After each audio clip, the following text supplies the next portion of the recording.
The air in the city central emergency room was a thick soup of controlled panic, smelling of antiseptic, iron-rich blood, and the faint, sour tang of human fear. It was a symphony of discordant sounds, the rhythmic, urgent beeping of a telemetry monitor, the sharp hiss of an oxygen tank being opened, the wet, ragged cough of a patient in Bay 4, and the constant, low murmur of voices speaking in the clipped, efficient language of crisis. To an outsider, it was chaos incarnate. To Nurse Ilara Vance, it was Tuesday. She moved through the bedlam like a ghost, a calm center in a swirling vortex of human suffering. Her movements were economical, precise, each step and gesture serving a purpose. There was no wasted energy, no frantic scurrying. When she inserted an IV line, the needle found the vein on the first try, a small miracle of practiced dexterity. When she spoke to a terrified patient, her voice was a low, steady anchor in their storm of pain and confusion. Ilara was, to her colleagues, an enigma. She was supremely competent, the person everyone sought out when a line blew or a patient began to crash. Yet, she was intensely private, a closed book bound in plain, unassuming scrubs. She never joined the post-shift drinks, never spoke of family or a life outside these walls. Her physical presence was as muted as her personality. Of average height and build, with hair the color of faded straw pulled back in a severe bun, she possessed a face that was often overlooked, notable only for the startling clarity of her gray eyes.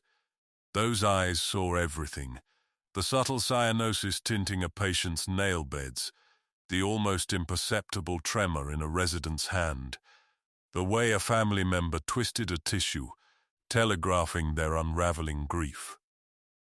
The only remarkable features she possessed were the scars that laced her forearms. Faint, silvery tracks that snaked from her wrists to her elbows. When a new intern, young and thoughtlessly curious, had once asked about them, Ilara had offered a small, dismissive smile and a simple, unbelievable lie.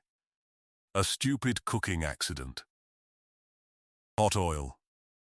The intern, and everyone else who heard, accepted it without question. It fit the quiet, slightly clumsy persona they had projected onto her.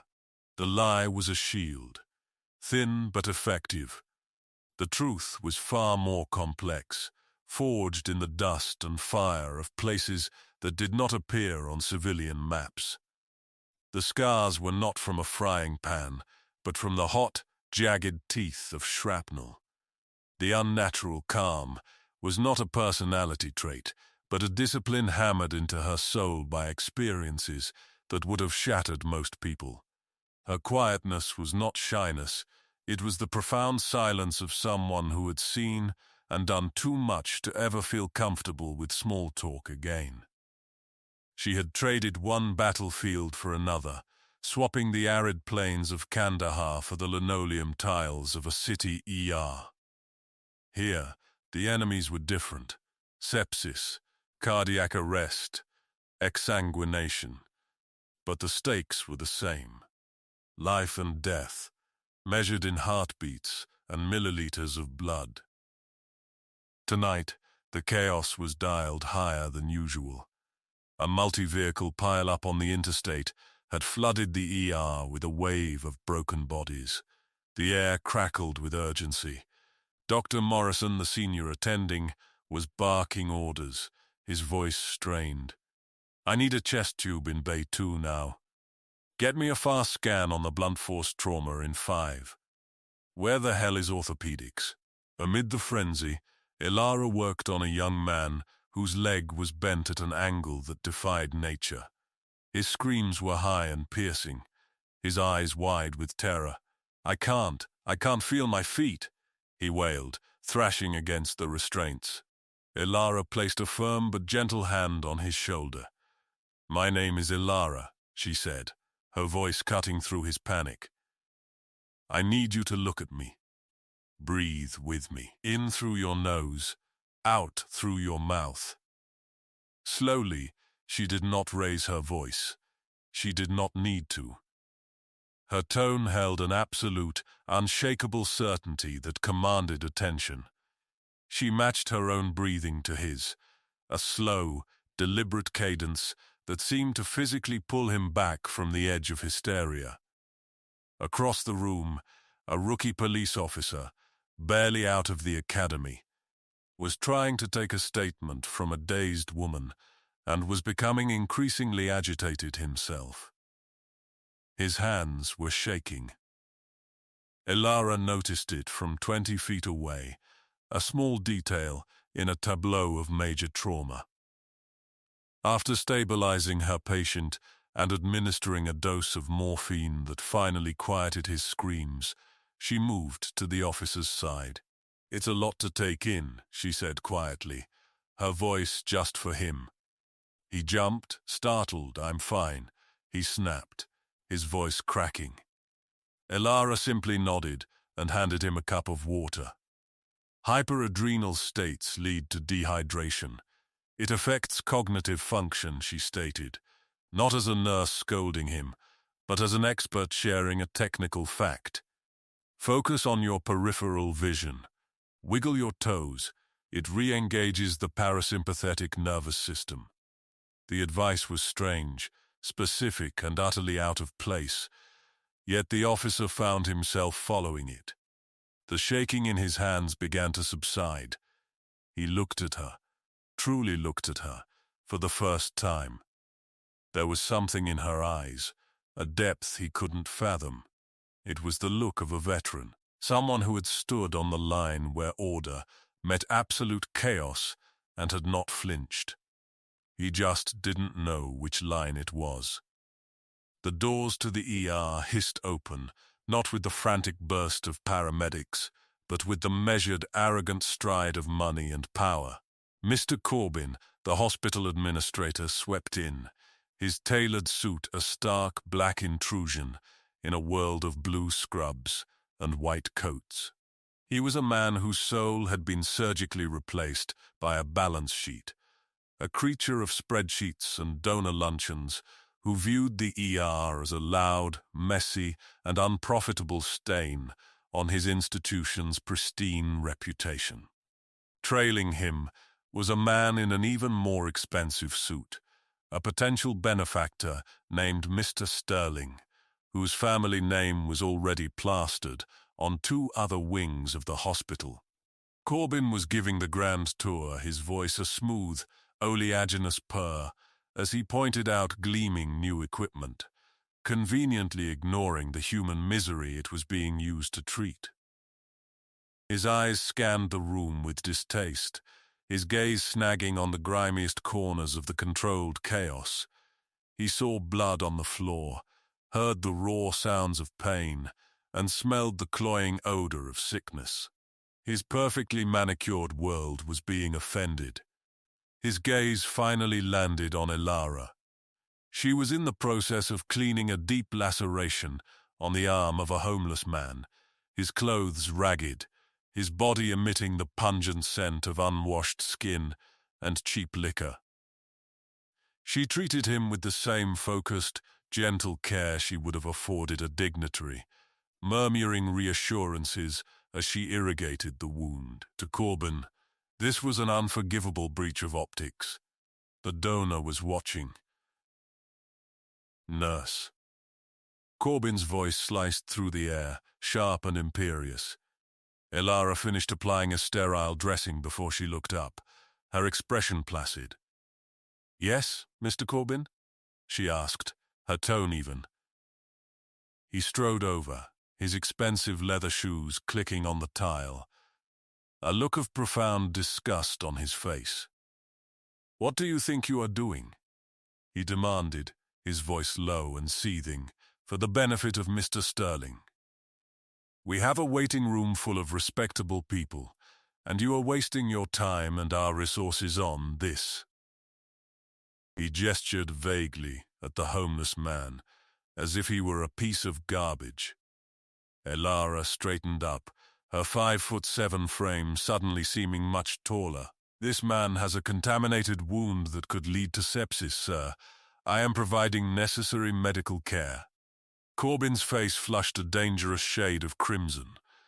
The calm, factual response, devoid of the deference he expected, enraged him. "I am not interested in your diagnosis," he hissed. "I am interested in the impression we are making. You are a representative of this hospital, and you are a disgrace. Look at you. Your scrubs are soiled. You are attending to filth while men like Mr. Sterling here wait for our attention." The attack was personal, public, and profoundly unjust. Several other staff members froze, turning to watch the confrontation. The air grew thick with a new kind of tension. "My job, Mr. Corbyn," Elara said, her voice dropping to a near whisper, yet carrying an intensity that made the administrator take an involuntary step back, "is to save lives, not to impress donors." The defiance, quiet as it was the final straw. "Your job is what I say it is," Corbyn snarled, his voice rising to a shrill bark. "You are an employee, a replaceable cog in a machine. You are unprofessional, insubordinate, and clearly have no understanding of your place. Clean this mess up and get back to triaging patients who actually matter. Your performance review is coming up, and I can assure you it will be memorable." He shot a venomous glare at her, then turned back to his donor with a forced, oily smile, trying to smooth over the unpleasantness. "My apologies, Mr. Sterling. Some of the staff lack a certain perspective. It will be dealt with." Elara watched them go, her face an unreadable mask. But inside, a cold, familiar switch was flicked. It was the feeling of being misjudged by a man who had never faced a true crisis, a man whose power was derived from a title, not from character or capability. It was a feeling she knew all too well. An hour later, Elara was summoned to Corbyn's office. The room was a monument to his ego, all dark wood, polished brass, and framed photographs of him shaking hands with minor politicians. He sat behind a desk the size of a small car, his fingers steepled, radiating self-importance. "Close the door," he commanded without looking up. Elara did so, the soft click of the latch echoing in the silent, opulent room. He let the silence stretch, a petty power play she refused to acknowledge. She simply stood, her posture relaxed but perfectly still, waiting. "Your behavior was unacceptable," he finally began, his voice dripping with condescension. "You publicly undermined my authority in front of a key benefactor. Your attitude is a liability to this institution." Elara said nothing. She had learned long ago that in the face of such hollow authority, silence was the most potent weapon. It denied them the reaction they craved. "I am officially placing you on probationary notice," he continued, sliding a piece of paper across the vast expanse of polished mahogany. "One more incident, one more instance of your unpleasant attitude, and you will be terminated. Do you understand me?" He looked up, expecting to see fear or contrition or perhaps even tears. He saw none of it. He saw only those calm grey eyes watching him, assessing him. It was unnerving. "I understand," she said, her voice flat and devoid of emotion. Her lack of a response seemed to infuriate him more than any argument could have. "You think you're something special, don't you?" he sneered. "Just another nurse with a hero complex. You are nothing. Remember that."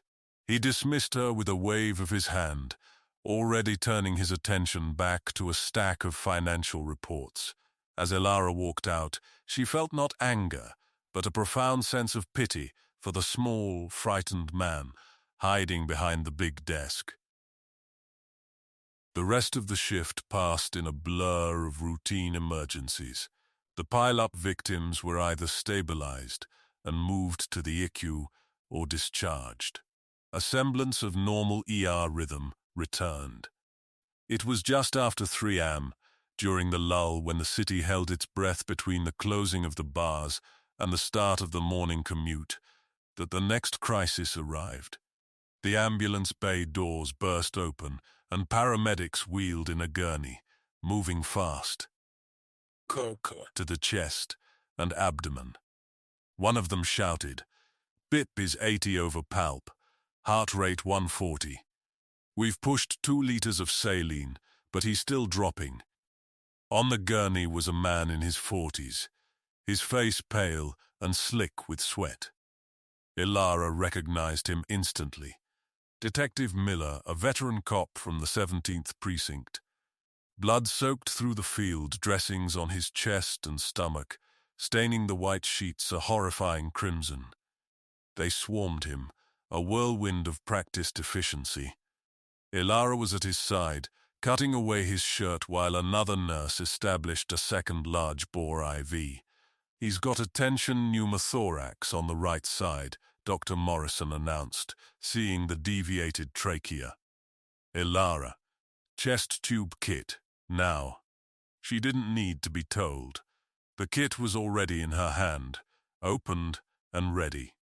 As Morrison made the incision, Ilara was already connecting the tube to the suction system. She worked with a silent, fluid grace, anticipating every need, her hands moving with an intelligence of their own. As they worked to stabilize him, Miller's eyes fluttered open. They were cloudy with pain and shock, but they found Ilara's.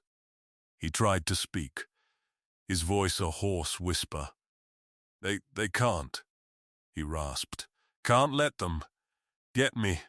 Ilara placed a hand on his forehead. "We have you, detective. You're safe here."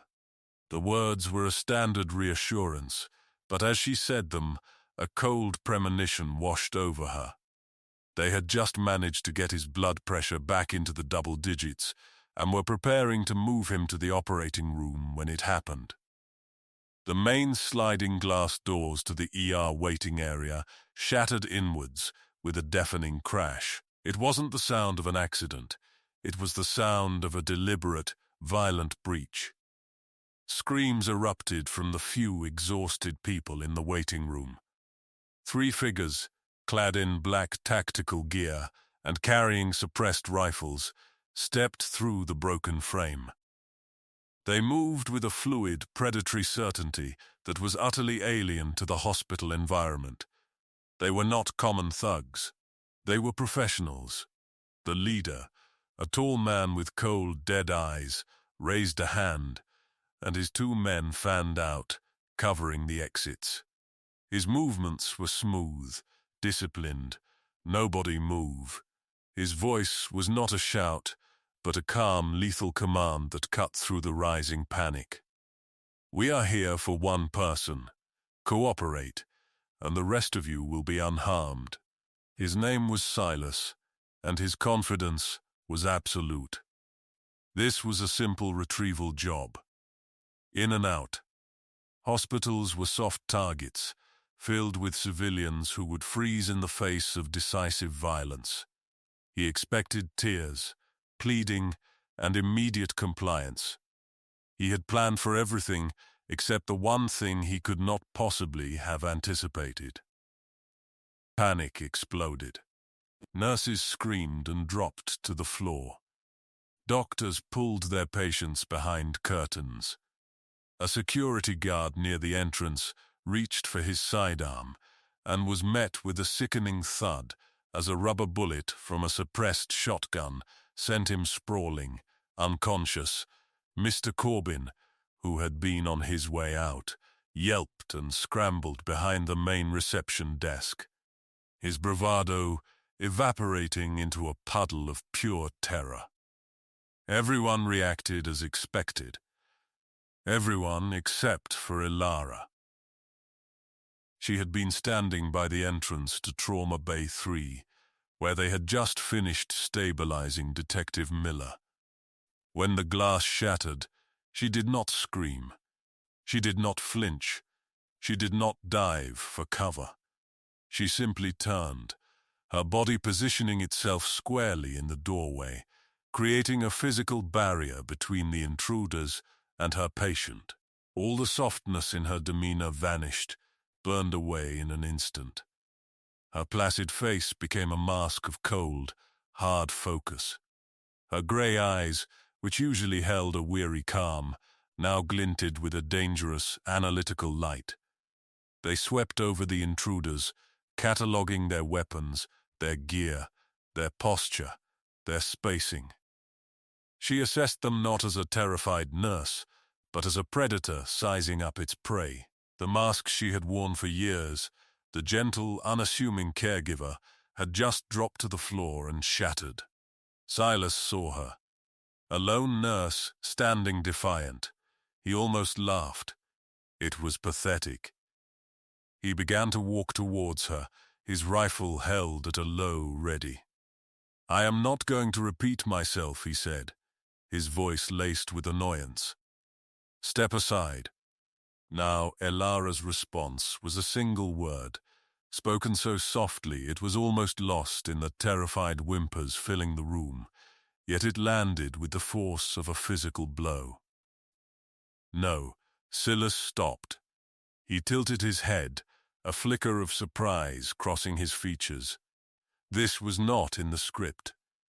He raised his rifle, the laser sight painting a small dancing red dot on her chest. "I have no desire to kill a civilian," he said, his voice taking on a harder edge. "But I will. Get out of the way." Instead of moving back, she took a small, deliberate step forward. In that moment, the entire dynamic of the room shifted. It was no longer about armed men and terrified victims. It was a standoff, centered on the quiet nurse who refused to break. What happened next was not a fight. It was a clinical, brutal, and shockingly fast dismantling. As Silas took another step, gesturing with his rifle, Elara moved. She kicked the base of a rolling stainless steel IV stand, sending the heavy pole swinging in a wide, whistling arc. The weighted base caught Silas behind the knees, buckling his legs, while the top of the pole slammed into his rifle, knocking it aside. The move was perfectly timed, using an object of healing as a devastatingly effective weapon. Before Silas could even process the impact, she was on him. She didn't punch or kick in a wild frenzy. Her hands moved with terrifying precision. A rigid finger jab to the pressure point below his ear, the cricoid cartilage, sent a jolt of pure agony through his system, short-circuiting his motor functions. His grip on his rifle loosened. Her other hand seized the weapon, twisting it with practiced ease, her thumb finding the magazine release. The mag dropped to the floor with a clatter. In the same fluid motion, she slammed the butt of the rifle into his temple. Silas crumpled to the ground, unconscious before he even knew what was happening. One of the other gunmen, stunned by the sudden, shocking violence, raised his own weapon to fire. He was too slow. Elara had already stripped the sidearm from Silas's thigh holster, a standard-issue Glock 19.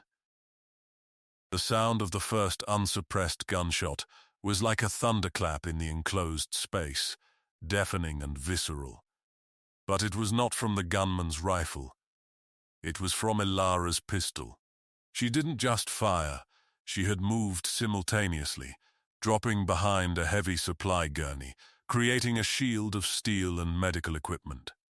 It was a perfect, instinctive use of cover. She fired twice. 2 shots, so close together they sounded like one. Pop, pop. The gunman who had been aiming at her jerked backward, 2 small, dark holes appearing in a tight grouping on his chest. He collapsed in a heap, his rifle clattering to the linoleum. Dead silence descended upon the ER, broken only by the frantic, high-pitched beeping of a heart monitor that someone had knocked over. The third gunman stood frozen, his eyes wide with disbelief and a dawning primal fear. He was looking not at a nurse, but at something else entirely. Something he had only ever seen in the eyes of the most elite operators he had ever faced. He saw a peer. He saw a professional who was faster, calmer, and more lethally efficient than he was. Mr. Corbin peeked over the edge of the reception desk, his face a comical mask of slack-jawed terror.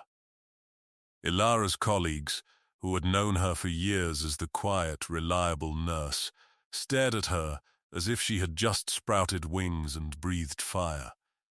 They were looking at a stranger. On his gurney, Detective Miller, fighting through the fog of pain and medication, pushed himself up onto his elbows. His eyes were wide, not with fear, but with a dawning, impossible recognition. He knew that stance. He knew that economy of motion. He had seen it before at a joint agency training exercise at Fort Bragg, demonstrated by a ghost-like instructor the Green Berets spoke of in hushed, reverent tones.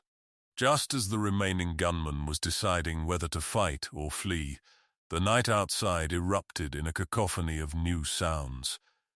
It wasn't the familiar whoop of police sirens. It was the deep, rhythmic whump, whump, whump of a heavy-lift helicopter descending fast. Bright searchlights flooded the ER entrance. The doors burst open again, this time admitting a flood of men in black tactical gear, far more advanced than that of the mercenaries. They bore no police markings, only a subtle, unfamiliar insignia on their shoulders. They moved with the silent, overwhelming force of a tidal wave, securing the room, their weapons sweeping every corner. At their center, a tall, broad-shouldered man in a flawlessly pressed army dress uniform strode into the ER as if he owned it. His chest was a constellation of medals and ribbons, and the 2 silver stars on each shoulder proclaimed his rank. He was General Maddox, and his presence radiated an aura of absolute, indisputable authority. Maddox's gaze took in the entire scene in a fraction of a second. The shattered glass, the downed men, the terrified civilians, and Ilara standing calmly beside the gurney, the Glock held in a perfect, two-handed weaver stance, muzzle pointed safely at the floor. He ignored the cowering Mr. Corbin, the stunned doctors, and the last terrified mercenary. He walked directly to Ilara, his boots echoing on the tiled floor. He stopped a few feet from her, his expression a mixture of profound relief and deep, abiding respect. His voice, when he spoke, was a low baritone that boomed with natural command, filling the cavernous room and silencing every last whimper. "Major Vance," he said, the words hitting the ears of the ER staff like a physical shock. "It has been a long time. Stand down, we have it from here." The title Major hung in the air, electric and impossible. Nurse Vance? A major? Corbin, seeing what he thought was a chance to reassert his authority, scrambled out from behind the desk, his suit rumpled, his face blotchy. "General, thank God you're here," he cried, pointing a trembling finger at Ilara. "This woman, this nurse, she must be in shock. She attacked these men. She had a gun. She brought a weapon into my hospital. She needs to be arrested." General Maddox slowly turned his head, and the look he gave Corbin was one of such pure, undiluted contempt that the administrator physically withered under its weight. The general's eyes were like chips of ice.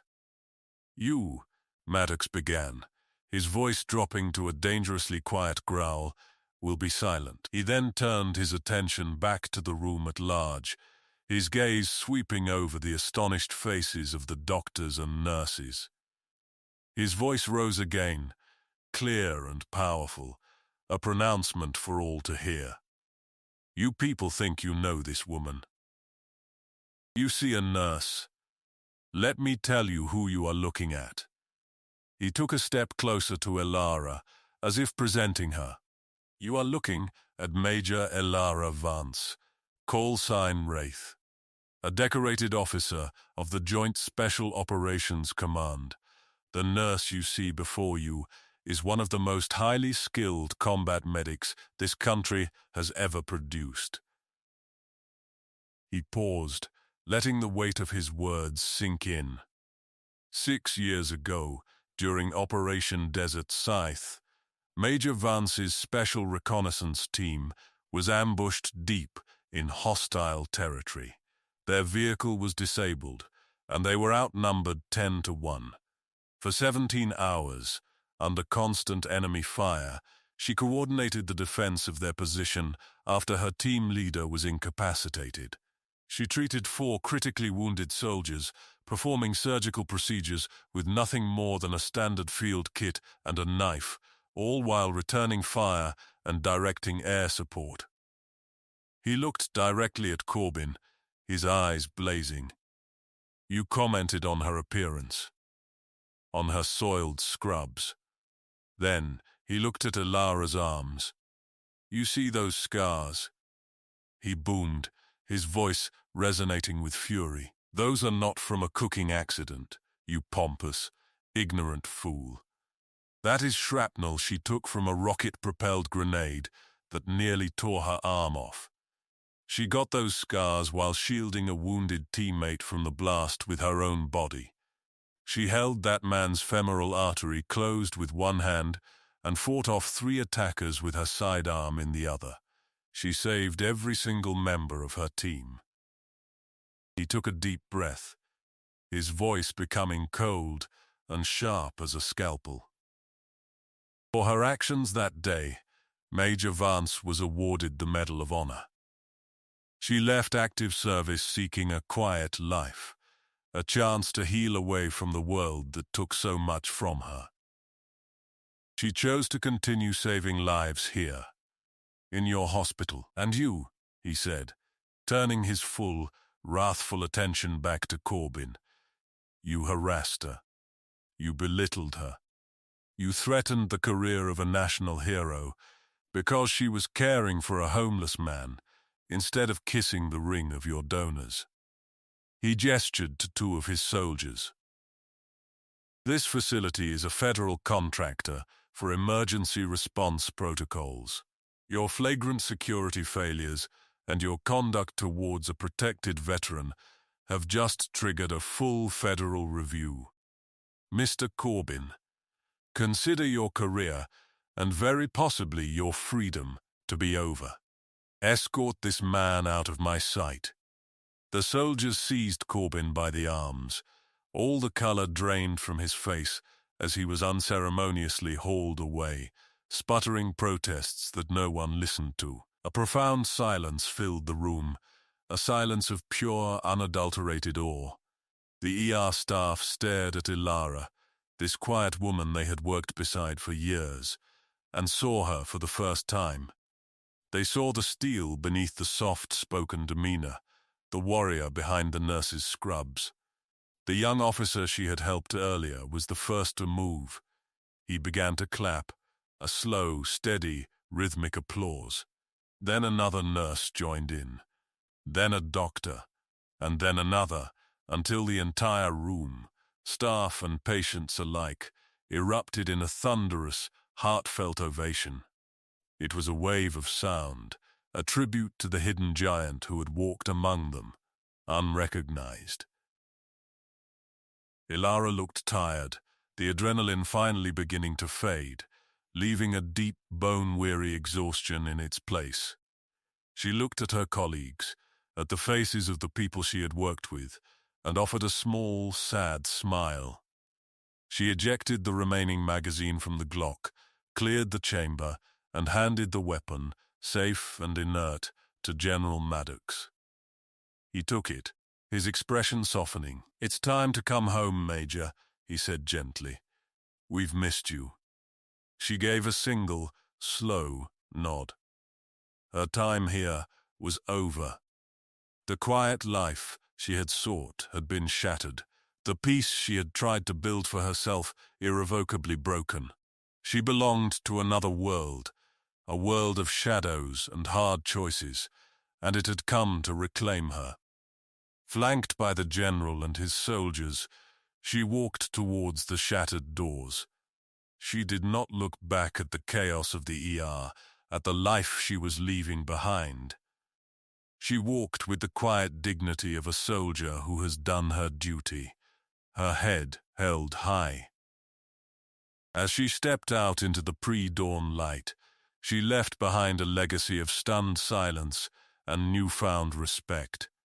The story of the night the gangsters picked the wrong ER would become a legend at City Central, a cautionary tale whispered to new residents and interns for years to come. It was a story about how the most unassuming people can carry the greatest strength, how heroes often hide in plain sight, wearing not capes, but simple blue scrubs. And it was a stark reminder that you should never ever judge a person by their cover, for you have no idea of the wars they have fought, or the scars they have earned in battles you can barely imagine. Everyone else had stepped back. She had stepped forward,